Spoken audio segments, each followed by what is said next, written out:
여러분 안녕하십니까? EBS 초대석 정관용입니다. 요즘 기술 패권이란 말 들어보셨죠? 각 분야에 걸쳐서 치열한 경쟁을 펼치는 지금 미국, 중국도요. 특히 첨단 과학기술 분야에 있어서는 한치의 양보도 없는 그런 모양입니다. 이제 나라의 힘, 국력이라는 것은 국방력, 경제력이 아니라 과학기술력이 좌우하는 그런 시대가 된 거죠. 바야흐로 과학기술 전쟁의 시대라고 부를 수 있겠는데 우리는 어떻게 대처해야 할까요? 또 어떻게 대처하고 있을까요? 네, 우리나라 과학기술 분야를 총괄하고 있는 과학기술정보통신부 장관을 오늘 초대했습니다. 임혜숙 장관, 어서 오십시오. 안녕하십니까? 네.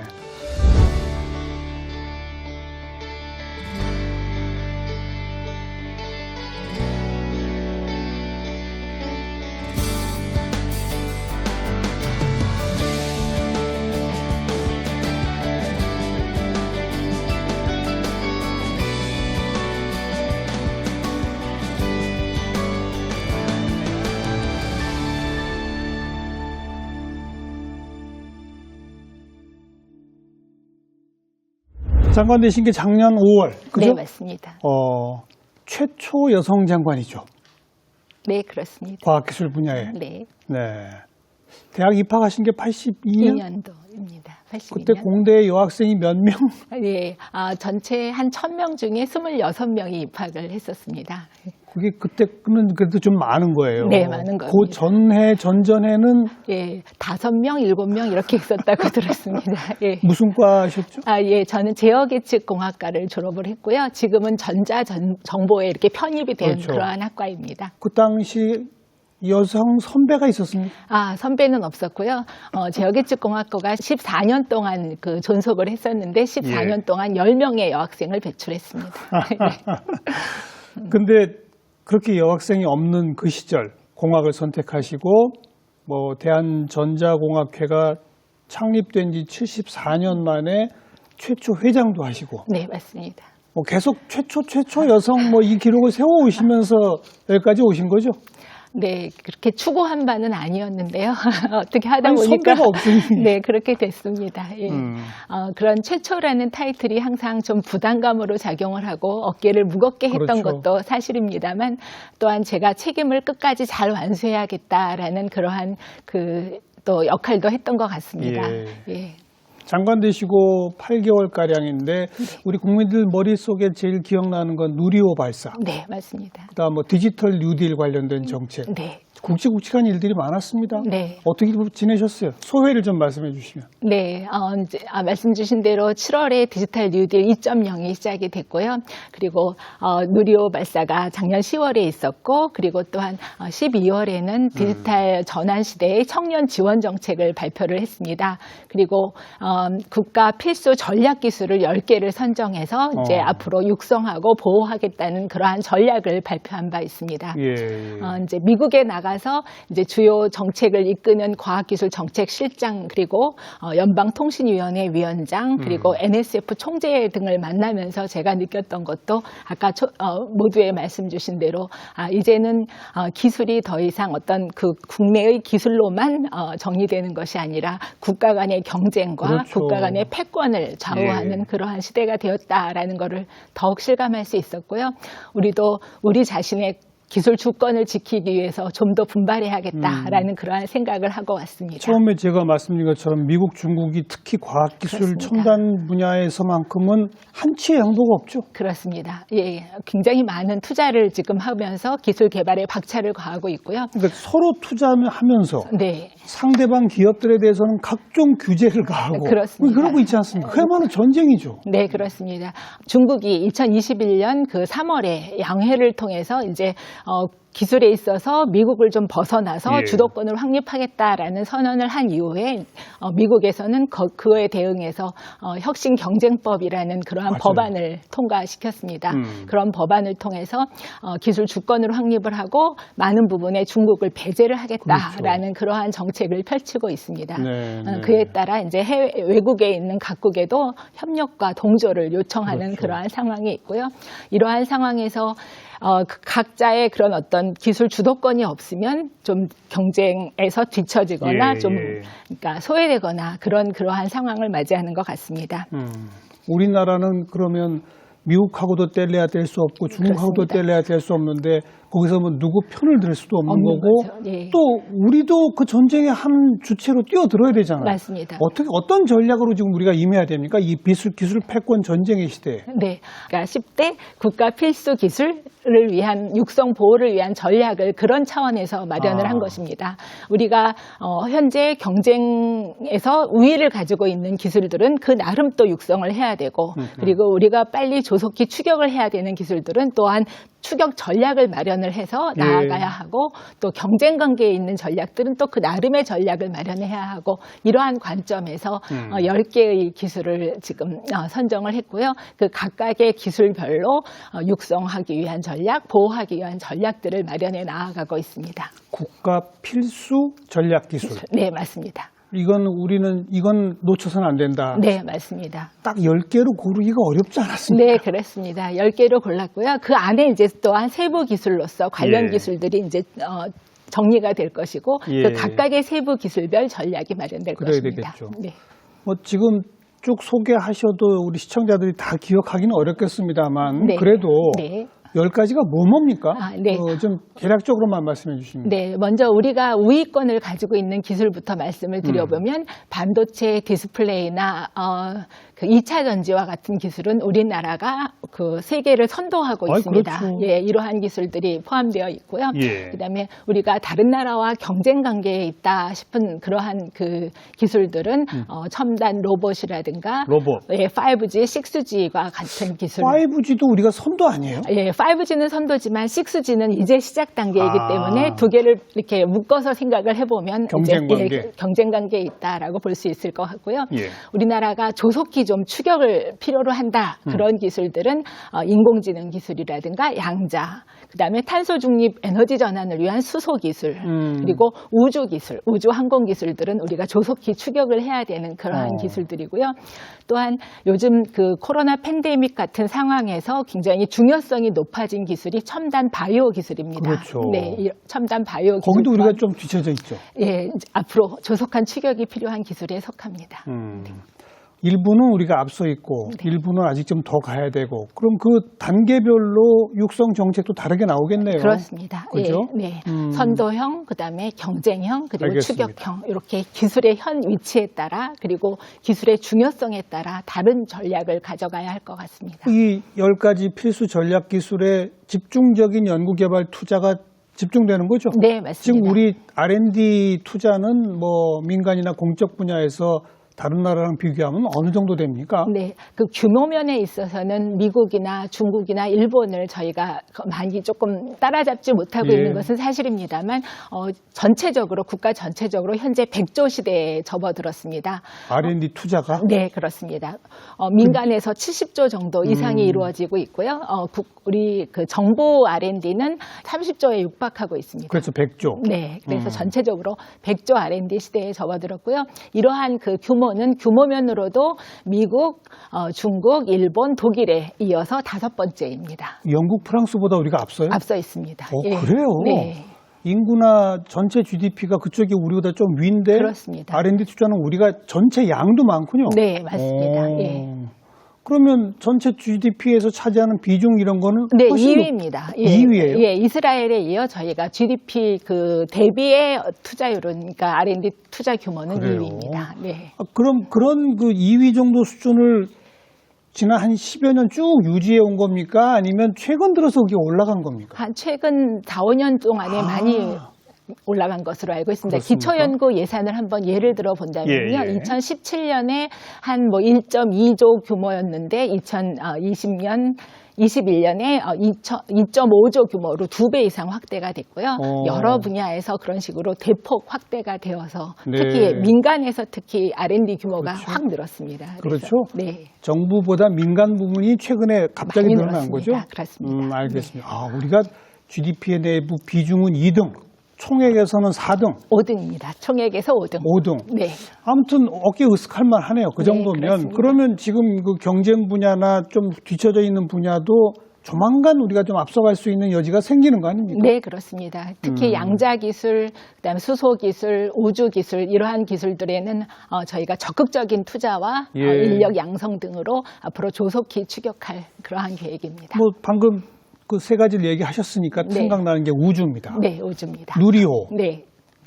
그 사실 성공한 거 아니에요? 마지막 그 궤도 저거는 좀 실패했지만 네. 거기까지 쏘아 올리는 게 핵심 아닙니까? 그렇습니다. 그러니까 사실 성공 아니에요? 네, 누리호 기술 중에 가장 어렵게 생각됐고 난관으로 저희가 파악했던 부분이 그런 엔진 클러스터링 기술과 예. 그다음에 이제 1단, 2단, 3단의 엔진이 있는데 이 단들이 성공적으로 분리가 되는 그러니까요. 기술, 그리고 마지막에 위성을 이렇게 내려놓는 기술, 그런 부분들을 저희가 어렵게 생각하고 그러니까 굉장히 집중적으로 그러니까 실험도 하고 연구도 했었습니다. 그런데 그렇죠. 그런 부분들은 모두 성공적으로 수행이 되었는데, 그리고 고도 700km 상공까지 정확하게 올라가기까지 했는데 이 마지막에 위성을 궤도에 진입시키는 데는 실패를 했습니다. 그러니까 사실상 성공 아닙니까? 네, 그렇지만 위성이 궤도에 진입을 못한 부분이 아쉽긴 합니다. 네. 그리고 거기까지 쏘아 올리는, 제대로 쏘아 올리는 우주 발사체 기술. 네, 발사체 기술. 그것이 어떤 의미를 갖습니까? 그걸 독자적 기술로 갖는다는 것은 의미가 어떤 거죠? 네, 굉장히 중요한 질문이신데요. 그 우주 기술은 각국이 전략 기술로 딱 지정을 해놓고 해외로 기술 이전을 엄격하게 안 하죠. 제한을 하는 그러한 기술입니다. 그래서 우리가 우리만의 독자적인 기술로 발사체 기술을 갖추어야만 앞으로 우리가 수많은 위성들을 쏘아 올릴 건데요. 앞으로 3년, 5년 동안 170개의 위성을 쏘아 올릴 예정인데 우리가 독자적인 기술을 갖춰야만 우리의 위성들을 우리 힘으로 우리 자국에서 예. 우리나라에서 쏘아 올릴 수 있습니다. 예. 그렇기 때문에 발사체 기술의 중요성은 매우 강조되고 있습니다. 우리 그 누리호 만드는 데는 무슨 굴지의 대기업 한두 군데가 다 한 겁니까? 아니면은 거기 뭐 중견업체, 중소기업도 꼭 필요한 겁니까? 네, 누리호 발사를 위해서 그 누리호 제작을 조립하고 제작하고 뭐 부품을 제공하고 이런 것을 위해서 300여 개의 기업들이 참여를 했습니다. 300개나 돼요? 네, 대기업도 있지만 그 중에는 굉장히 중소기업들도 있고요. 그러한 기업들이 10년에 걸친 협력에 의해서 누리호가 만들어졌고 드디어 발사에 이르게 된 것입니다. 그러면 이게 민간 산업 분야에 파급시킬 영향, 무슨 뭐 전후방 연계 효과 그러잖아요. 네. 그것도 꽤 큰 겁니까? 네, 그렇습니다. 우주 산업은 항공 우주뿐만 아니라 뭐 물리, 전자, IT 그리고 기계, 화학, 소재 굉장히 여러 분야를 망라하는 그러한 그렇죠. 복합 산업입니다. 그렇기 때문에 그 우주 산업을 위해서 만들어진 축적되어 온 기술들이 이제 다른 산업으로 파급 효과가 일어나는 것이고요. 예. 미국의 경우만 봐도 그 달파 등에서 만들어진 우주 기술에 의해서 다른 산업으로 이 파급 효과가 굉장히 컸었던 그러한 그 역사적 기록들이 있습니다. 네, 하긴 그 극한의 조건에 올라가는데 뭐 부품이 떨어지면 안 될 것이고 네. 용접도 다 특별해야 할 그렇습니다. 것이고 예. 소재도 네. 고열에 견디는 힘이 있어야 될 그렇습니다. 것이고 예. 하나하나가 다 진보군요. 네, 그렇습니다. 말씀 주신 대로 초고온, 그다음에 초고압, 그리고 또한 극저온, 그다음에 저진동 예. 그러한 상황을 모두 극복할 수 있는 부품들이 37만 개가 조립되어 있었습니다. 맞아요. 예. 그래서 그러한 부품들이 모두 다 역할을 제대로 해야만 그렇죠. 성공할 수 있는 그러한 기술입니다. 네. 그러니까 그 37만 개가 기존의 것보다는 하나라도 진보돼야 거기에 쓰일 것이고. 그렇습니다. 그러한 환경에 적응을 할 수 있어요. 그 하나씩 진보된 것은 각자 산업 분야에서 또 역할을 할 것이고. 네, 맞습니다. 네. 예. 금년에 누리호 또 쏘죠? 네. 5월 달로 원래 예정은 되어 있는데요. 지금 현재 발사조사위원회에서의 그런 어떤 조사 결과에 따라서 어떤 정도의 추가적인 실험이나 보완이 필요한지가 좀 더 정확하게 파악이 돼야 될 것 같습니다. 그래야 이제 정확한 발사 시점은 정해지지만 네. 아무튼 금년 중에는 되겠죠? 네, 그렇게 생각하고 있습니다. 금년 중에는 위성도 제대로 가하게. 네, 위성을 지금 4개를 실어 올릴 건데요. 그 4개의 위성들이 그 어떤 경진대회에서 우승을 한 아마추어들의 위성입니다. 예. 뭐 그런 대학들의 위성들이 이제 그 누리호 발사체에 얹어져서 그렇죠. 같이 쏘아 올려질 예정입니다. 그리고 이번엔 궤도 안착까지. 네, 그렇습니다. 우리 일반 국민들한테는 그래도 제일 친숙한 게 누리호라 그 얘기부터 시작을 했는데 네. 아직 우리가 좀 앞서 있는 기술이긴 하지만 세계적 전쟁의 제일 치열한 싸움터가 반도체 아닙니까? 네, 맞습니다.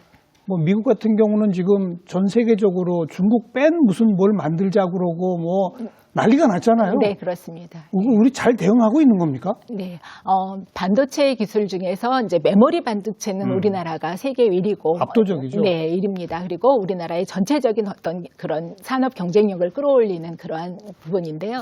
시스템 반도체 부분에 있어서는 아직 우리가 예. 그런 압도적인 기술력을 갖고 있지 못하고 또한 메모리 파운드리 부분에 있어서는 대만의 TSMC가 더 그렇죠. 앞서가고 그러니까 시장 점유율에 있어서나 그런 부분에 앞서가고 있어서요. 앞으로 그 그러니까 시스템 반도체나 파운드리 부분에서 좀 더 기술력을 향상시키고 더 노력해야 될 부분들이 있습니다. 뭐 지금 뭐 우주산업, 반도체 또 뭐 바이오 이런 거 뭐 인공지능 뭐 여러 가지 할 얘기가 있습니다만 또 사실은 10가지 필수 전략 기술이라는 게 이제 따로따로가 아니잖아요. 네. 바이오 산업과 로봇과 인공지능이 다 이렇게 연결되고 그래야 되는 거 아닙니까? 그렇습니다. 특히 인공지능 기술은 그러니까요. 타 산업에 접목되어서 타 산업에서 그동안 하지 못했던 새로운 기술이 만들어지거나 새로운 서비스가 만들어질 수 예. 있는 가능성이 굉장히 큰 그러한 분야입니다. 그렇죠. 네. 그 인공지능 분야가 우리가 아직 앞서 있지를 못하다고 그랬죠. 네, 아직 조금 더 그 격차가 좀 있습니다. 미국, 중국 등에 비해서 격차가 좀 있습니다. 네. 그 이유가 뭘까요? 투자가 늦어서일까요? 아니면은 뭐 민간 기업들이 그 분야를 조금 등한히 했을까요? 네, 여러 가지 이유가 있을 것 같습니다만 디지털 뉴딜을 통해서 이제 학습용 데이터가 많이 구축이 되어야 됩니다. 이 인공지능은 구축된 데이터를 중심으로 이제 배워야 하고 네. 학습을 해야 되고 그 학습된 내용이 이제 제품이나 서비스를 만드는 데 사용이 되는 부분이거든요. 그래서 정부에서는 디지털 뉴딜을 통해서 현재 10억 건의 그 데이터를 학습용 데이터를 구축을 했습니다. 그래서 이러한 구축된 데이터를 활용해서 민간 기업들이 새로운 서비스를 만들고 새로운 어떤 제품을 만들고 그러는 데 활용하고 있습니다. 네. 그 10억 건 데이터로 바로 들어가기 전에 네.